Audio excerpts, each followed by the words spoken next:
किला metro station के gate के पास खड़ी गाड़ी में धमाके से 10 अफराद हलाक, 24 अफराद जख्मी हो गए। भारतीय मीडिया के मुताबिक अभी जायजा लिया जा रहा है कि धमाका गाड़ी में नस्ब सीएनजी सिलेंडर का है या दहशतगर्दी है। यानी शाहिदीन के मुताबिक धमाके से इलाके में खौफ हरास फैल गया। सिक्योरिटी और रेस्क्यू इदारों ने इलाके को घेरे में ले लिया। शहर में हाई अलर्ट कर दिया गया है। भारत से एक इंतहाई परेशान को एक इंतहाई अफसोसनाक नाज़रीन वाकया वहां पर रिपोर्ट हो रहा है, जहां पर भारत के दारुल हुकूमत न्यू दिल्ली में एक गाड़ी फटी है।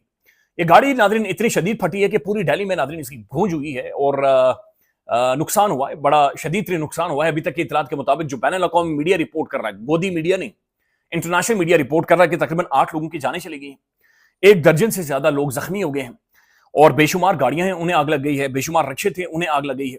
लिहाजा आसपास नाज़रीन आग लगी हुई है। पुलिस की भारी नफरी वहां पर पहुंच गई है, भारतीय इन्वेस्टिगेटिव एजेंसीज पहुंच गई। ये हादसा एक दारुल हुकूमत दिल्ली में होना ये बड़ा ख़तरनाक इंडिकेटर है। एक तो ये बात अफसोसनाक हादसा है, ये भी सिविलियन मारे गए हैं और कोई हालत जंग में तो नहीं थे, कभी हम उन्हें ये ना कहें। भारत की जो गुजरात पुलिस है उन्होंने वहाँ पे 3 जो दाइश के जो लोग हैं, Islamic state of Iraq and Syria, Islamic state of Iraq and Syria, जो कि आपको पता है बड़ी ख़तरनाक ग्रुप है। दोस्तों, दिल्ली में हुआ है कार ब्लास्ट।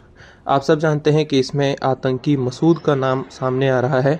इतना ही नहीं, ये आतंकी पुलवामा से भी इसका कनेक्शन दिख रहा है। ये देखने के बाद पाकिस्तानी मीडिया और पाकिस्तानी जो आर्मी है वो एकदम शॉक्ड है, एकदम हाई अलर्ट में है, क्योंकि उनको पता है कि अगर कुछ भी थोड़ा सा भी नाम पाकिस्तान का आया तो वैसे भी पाकिस्तानी आर्मी के खिलाफ इस वक्त इंडियन आर्मी ने लगातार स्टेटमेंट दी हैं, लगातार एक्सरसाइज की हैं, त्रिशूल एक्सरसाइज चली रही है। कहीं ऐसा ना हो कि पीछे से त्रिशूल घुसेड़ दे। और इंडियन नेवी तो अब पूरी तरीके से एक्शन में दिख रही है, किसी भी वक्त एक्शन लिया जा सकता है। और ये देख कर के पूरी पाकिस्तानी मीडिया और पाकिस्तानी आर्मी हाई अलर्ट में है। आइए देखते हैं पाकिस्तानी मीडिया का रिएक्शंस कि कहीं ऑपरेशन सिंदूर फिर से तो कंटिन्यू नहीं हो जाएगा।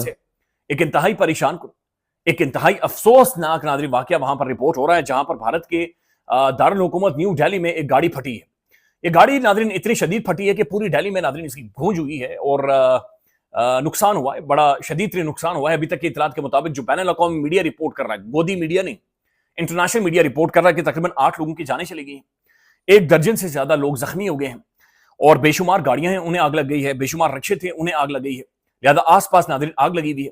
पुलिस की भारी नफरी वहां पर पहुंच गई है, भारतीय इन्वेस्टिगेटिव एजेंसीज पहुंच गई है, पूरे इलाके को कॉर्डन ऑफ कर दिया है और मुख्तलिफ रियासतों के अंदर नाज़रीन हाई अलर्ट डिक्लेयर कर दिया गया है। सिक्योरिटी सिचुएशन, एक इमरजेंसी डिक्लेयर कर दी गई है। तो पूरे भारत में नाज़रीन इस जो गाड़ी फटी है इसका नाज़रीन एक वबाल मच गया है। भारतीय मीडिया नाज़रीन पागल हो गया है, सठिया गया है, वो बिल्कुल चीखो पुकार शुरू गया है। जीडी बख्शी जैसे नाज़रीन सठाए हुए पागल लोग, मुंह से गंद एक दफा फिर उन्होंने निकालना शुरू कर दी है और भारतीय मीडिया इसे जोड़ रहा है नाज़रीन, अगेन बदकिस्मती के साथ एक और फॉल्स फ्लैग बल्कि भारत क्रिएट करने की कोशिश कर रहे हैं। हम आपको तकरीबन 2 महीनों से नाज़रीन ये रिपोर्ट कर रहे हैं कि जब से पहलगाम वाक़े के बाद भारत को सेका लगा था, जब से फेंटा लगा था, जब से राफेल मार गिराए गए थे, जब से भारत का पूरा स्ट्रक्चर नाज़रीन धड़म करके वो जिस तरह इंडिया के अंदर जलाते हैं ना मुख्तलिफ त्योहारों के अंदर, वो क्या बनाते हैं उसका पुतला, मेरे ज़हन से वो निकल गया, वो जो धड़म करके नीचे गिरता है जिसे आग लगाते हैं रावण, उस तरह से नाज़रीन जो इमेज था भारत का, शाइनिंग इंडिया का, वो धड़म करके उसके बाद से नीचे गिरा है। उसके बाद ट्रंप भी इनकी चीजें ले रहा है, इनके साथ शुगर लगा रहे हैं और जाहिर है इनके जिस तरीके से पूरे का पूरा मुल्क कोलैप्स हुआ, तो उसके बाद नाज़रीन नजर ये आ रहा था कि ये कोई ना कोई फॉल्स फ्लैग क्रिएट करेंगे। अभी तक गवर्नमेंट की सतह के ऊपर या पुलिस की सतह के ऊपर तो कोई ऐसी जिम्मेदारी या किसी भी तरह का कोई बयान या कोई संजीदा स्टेटमेंट नहीं दी गई, लेकिन भारतीय मीडिया नाज़रीन इसे जोड़ रहा है और एक फॉल्स फ्लैग की बाकायदा से शक्ल देने की कोशिश कर रहा है। इसी तरह की हरकत नाज़रीन इन्होंने पहलगाम में की थी और उसके बाद पाकिस्तान के ऊपर इन्होंने चढ़ाई शुरू कर दी थी बाकायदा से। लिहाजा ये नॉर्मल नहीं है ये जो कुछ हुआ है। एक तो ये बात समझे कि जो रेड फोर्ट है, लाल किला है, ये नाज़रीन एक तो इसकी अपनी सिग्निफिकेंस बहुत ज्यादा है, ये 17वीं सदी का किला है। फिर नाज़रीन ये पार्लियामान से 5 माइल्स के फासले पर है। फिर ये जो चांदनी चौक है नाज़रीन, वो जो कि बिजनेस हब है, उसके बिल्कुल नजदीक है। तो पार्लियामान के नजदीक लाल किला, जहां पर 15 मार्च को मोदी या वहां के जो प्राइम मिनिस्टर हैं तकरीर करते हैं, उसके गेट नंबर 1 के सामने बताया जा रहा है कि स्लो मूविंग कार आती है और कार फट जाती है।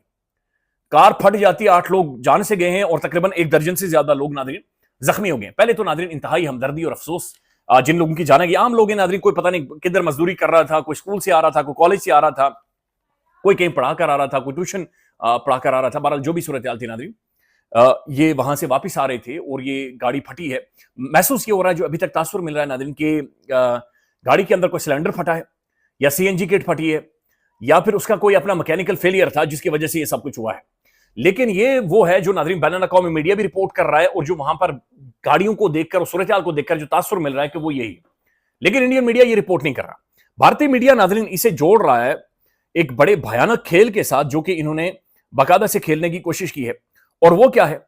वो ये है कि नाज़रीन ये एनडीटीवी रिपोर्ट कर रहा है कि जनाब तकरीबन हमने 2900 kilogram of explosive material ammonium nitrate and ammunition was recovered at a village in Faridabad, Haryana. Delhi के हार्ट में लाल किला के पास अल जज़ीरा के मुताबिक और बाकी दूसरे मीडिया चैनल्स के मुताबिक वहाँ पर एक कार बम धमाका हुआ है जिससे अब तक की इतलात के मुताबिक 8 अफराद जो हैं वो हलाक हो चुके हैं और काफ़ी लोग, कोई 11 लोग जो हैं वो शदीद ज़ख्मी हैं।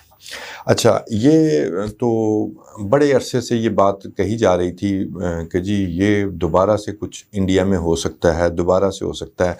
हमारे यहाँ से ये कहा जाता था कि इंडिया फॉल्स फ्लैग ऑपरेशन कर सकता है पाकिस्तान पर चढ़ाई करने के लिए। मेरा हमेशा पॉइंट ऑफ व्यू ये रहा है कि इस वक्त के सर्कमस्टांसेस जो हैं 4 रोज़ा जंग के बाद वो इंडिया को सूट नहीं कर रहे कि वो फौरी तौर पर वेंचर करे। हाँ, जो बीजेपी की हालत हो रही है, वो जो जिस तरह उनका बनाया हुआ जो मसल है वो जिस तरह डिसमेंटल हुआ है, तो उसमें जज्बाती पॉलिटिकल फैसला हो सकता है। मिलिटरीली कोई भी जनरल सिवाय वो आगे चलकर मैं बताऊंगा जनरल अनिल चौहान के, कोई भी ऐसा मशवरा नहीं देगा कि वो ये काम करे। तो ये हादसा एक दारुल हुकूमत दिल्ली में होना ये बड़ा ख़तरनाक इंडिकेटर है। एक तो ये बात अफसोसनाक हादसा है, ये भी सिविलियन मारे गए हैं और कोई हालत जंग में तो नहीं थे, कभी हम उन्हें ये ना कहें। दूसरी बात, जो इंडियन मीडिया साथ ही शुरू हो जाता है, हालांकि इंडियन मीडिया लाइबिलिटी बना है ये 4-6 रोज़ा जंग में पाकिस्तान के साथ, कि किस तरह उन्होंने लाहौर में बंदरगाह जनाब दरियाफ्त कर ली और इलाकों में कर ली, काफ़ी मजाक बना और पूरी दुनिया में किसी मीडिया आउटलेट ने उनकी कोई स्टोरी बाय नहीं की। आप अंदाज़ा करें क्रेडिबिलिटी का इतना बड़ा लॉस हुआ। और वहाँ जो मॉडल चला कि सारे मीडिया को ख़रीद लिया जाए बीजेपी के लिए, आरएसएस के लिए, और फिर जो बड़े बड़े 1-2 रह भी गए थे उनको भी गिरा लिया गया, ताकि बीबीसी तक को गिरा लिया गया, गार्डियन की रिपोर्टर को वहाँ से भागना पड़ा, बहुत कुछ हुआ वहाँ पे। और आखिरकार मीडिया फतह हुआ, लेकिन फिर मीडिया फतह होके गिर गया उस 4 रोज़ा जंग में। तो ये अब जो हादसा हुआ, अब फिर उसमें एक उन्होंने लाइन लेनी शुरू कर दी है। जो मीडिया, इंडियन मीडिया कह रहा है, वो ये कह रहा है ये ख़तरनाक लाइन है, इस पर सोचने की ज़रूरत है।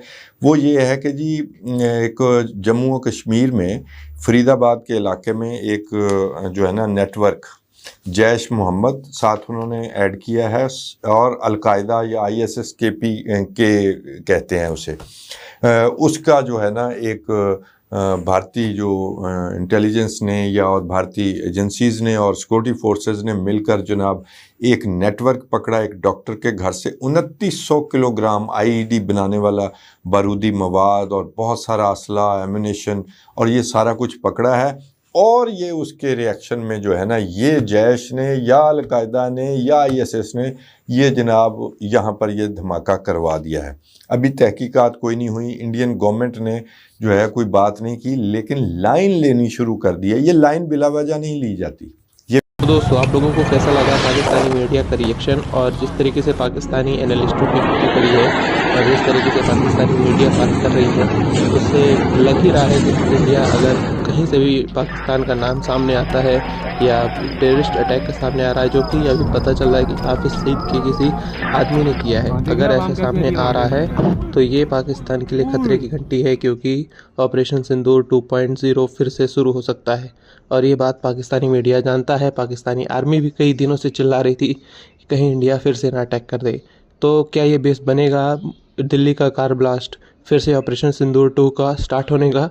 आइए देखेंगे इसको आगे चल करके। और कहीं इस बार इंडियन नेवी को कमान दी गई अगर धोखे से भी, तो ये तो पाकिस्तान के लिए एकदम कहर भरप पड़ेगा, क्योंकि पाकिस्तानी नेवी में इतनी कैपेबिलिटी नहीं है कि इंडियन नेवी को रोक सके या इंडियन नेवी के खिलाफ कुछ भी एक्शन ले सके। सो देखते हैं कि क्या होता है आगे चल के। तब तक जुड़े रहिए, चैनल को सब्सक्राइब कीजिए। धन्यवाद।